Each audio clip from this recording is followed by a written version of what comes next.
Are you babysitting your partner with his addiction, or are you setting healthy boundaries? I just want to talk really quickly about this because this is a topic that comes up over and over in our work with women through Feed the Right Wolf, and it's a really important topic. And it's one of the first places I start with women in coaching because I'm concerned for their well-being. That's the bottom line. Babysitting is very destructive. It's very destructive to you as the female partner of a sex or porn addict. And I want to explain why. And to do that, I just want to make some quick distinctions between babysitting versus boundaries. 4 things really quickly. Babysitting tends to focus on the behavior of others. And boundaries tend to focus on the behavior of self.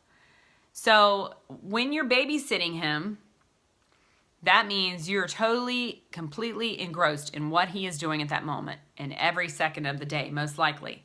Keeping tabs on him, monitoring him, wondering what certain behaviors mean, wondering what he's doing behind closed doors. It involves a constant focus on him. Boundaries require you to step back and focus on yourself and focus on, what do I need? What do I want? How can I protect myself?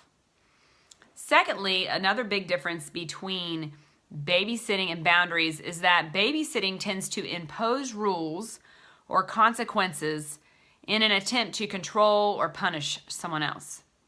So it's basically you saying, I'm going to do A, B, and C to keep you from engaging in your addiction. Or it's you saying that now because you have done this, now that you've looked at porn again, see if I have sex with you for a really long time. So you get the picture here. It's more of like a reaction, and then as a reaction, you impose those rules or consequences on the other person.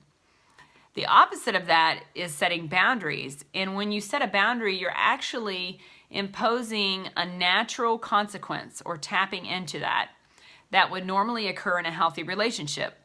And a lot of times we lose sight of this. The longer we're in the addictive relationship, the less we know what healthy looks like because we're caught in this pattern, right? We're stuck here monitoring him and making sure that he doesn't do A, B, and C. And we forget, what would I have done before all this happened in my life? What would I have considered a healthy response to someone else who was treating me this way? Had I been able to rewind 10 years and behave the way I would have before I got stuck in this addictive cycle. So boundaries set up natural consequences, and those natural consequences help us protect ourselves. They don't help us control others. They help us protect ourselves, and instead of trying to punish others, they help us assert our needs and our desires in the relationship and make them known. Another major difference between babysitting and boundaries is that babysitting is emotionally draining and time-consuming. If you think about babysitting a toddler, you know what I'm talking about.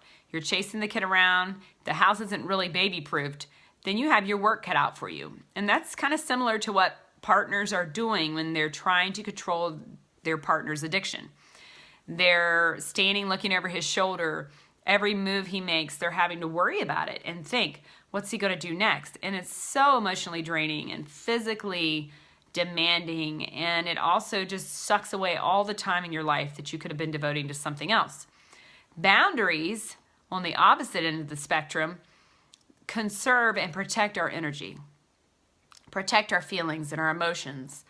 And often setting a boundary will help us rediscover something that we had forgotten we even lost. For example, if you set a boundary that I cannot stay here and watch TV with you tonight because of the things you're watching, and it's really bothering me, and if you continue to watch it, then I really am just going to leave the house and go spend some time with my friend at the restaurant tonight.